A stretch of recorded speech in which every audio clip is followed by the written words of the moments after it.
안녕하세요. 최근에 그 서클이라는 회사 주가 엄청 오르고 또 미국 상원에서 스테이블 코인 법안 통과되고 정말 뜨거웠잖아요. 그래서 오늘은 바로 이 스테이블 코인 이걸 좀 제대로 파헤쳐 보려고 합니다.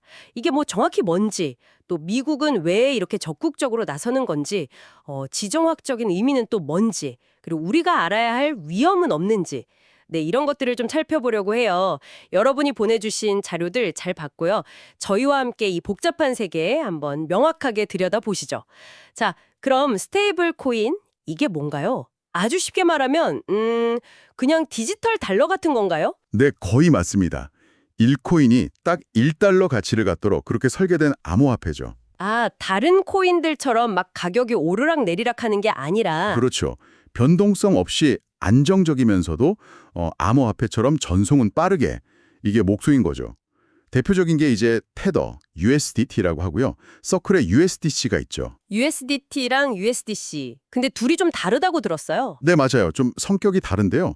USDT는 초기에 시장을 확 잡았는데 이게 정말 1달러를 제대로 가지고 있는지 그 투명성 논란이 계속 있었거든요. 아, 정말 담보가 있는지 의심스럽다 이런 거군요. 그렇죠.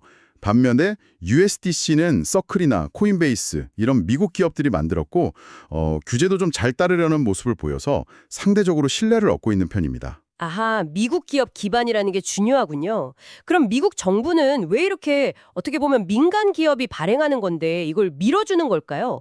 단순히 뭐 기술 혁신이라서? 그건 아닐 것 같은데요. 네, 정확히 보셨어요. 이게 미국의 그 달러 패권 전략하고 아주 깊은 관련이 있습니다. 달러 패권이요? 네. 전 세계적으로 이 달러 기반 스테이블 코인이 많이 쓰이면 결국에는 뭐 달러의 영향력이 디지털 세상까지 확 커지는 거니까요.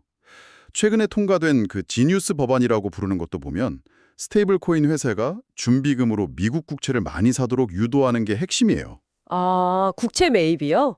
그 요즘 중국 같은 나라들이 미 국채를 판다는 뉴스도 있었는데 혹시 그런 걸 좀 막으려는 상쇄하려는 목적도 있는 건가요? 네, 그런 측면도 분명히 있죠. 새로운 국채 수요처를 만들어서 미국 재정 부담을 좀 덜 여는 효과, 이걸 기대하는 겁니다. 근데 또 재밌는 게 미국도 원래는 그 중앙은행 디지털 화폐, CBDC, 발행을 검토했었거든요. 네네. 근데 방향을 좀 틀었어요. 스테이블 코인 쪽으로. 왜 CBDC 대신 이걸 택했을까요? 정부가 직접 하는 게 더 확실하지 않나 싶은데. 그게 몇 가지 이유가 있는데요. CBDC는 정부가 모든 거래를 다 들여다볼 수 있다. 이런 프라이버시 침해 우려가 좀 컸고요. 또 기존 은행들이 자기들 역할 줄어들까 봐 엄청 로비했다는 얘기도 있어요.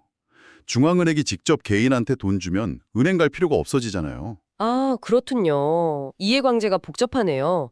그럼 다시 플레이어드 얘기로 돌아가서 USDT는 처음에 어떻게 그렇게 시장을 확 잡았죠?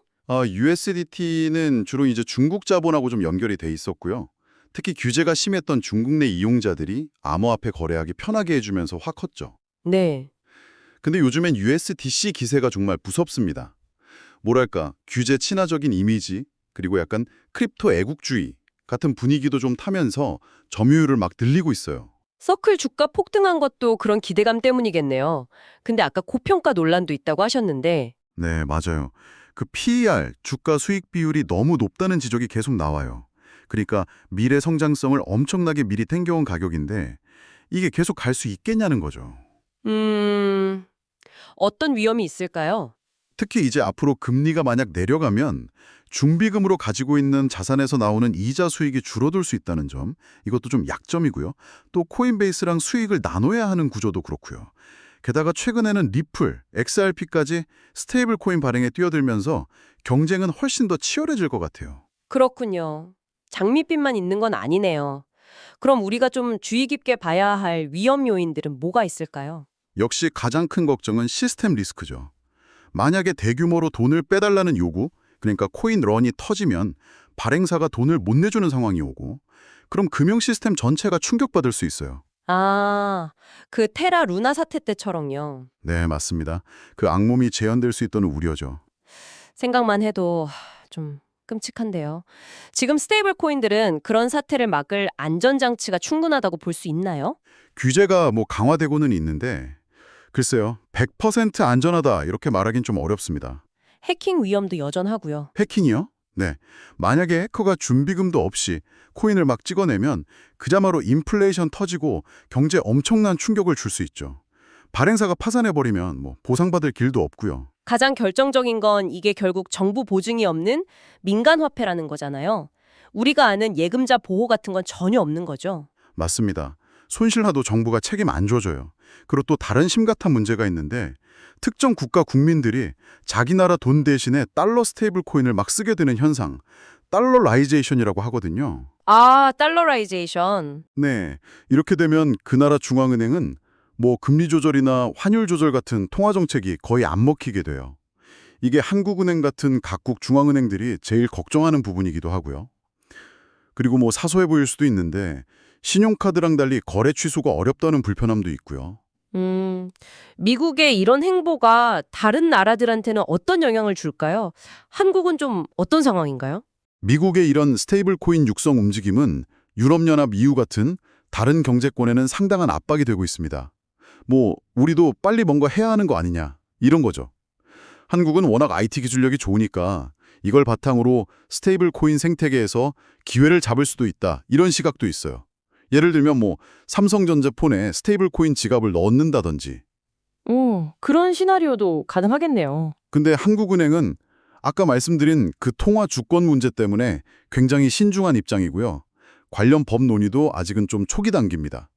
네이버나 카카오 같은 큰 플랫폼 기업들이 어떻게 움직일지도 좀 지켜봐야겠죠. 네, 정리해보면 스테이블 코인이라는 게 단순히 그냥 디지털 화폐, 이걸 넘어서 미국의 금융 패권, 기술 혁신, 지정학적 이해관계까지 아주 복잡하게 얽혀있는 존재네요. 그렇죠.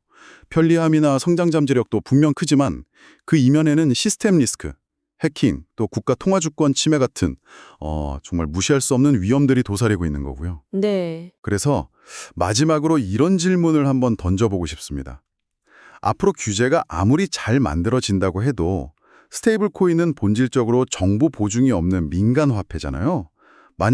정말 만약에 아주 큰 스테이블 코인 발행사 중 한 곳이 실제로 파산한다면 그 충격파는 과연 어디까지 비칠까요?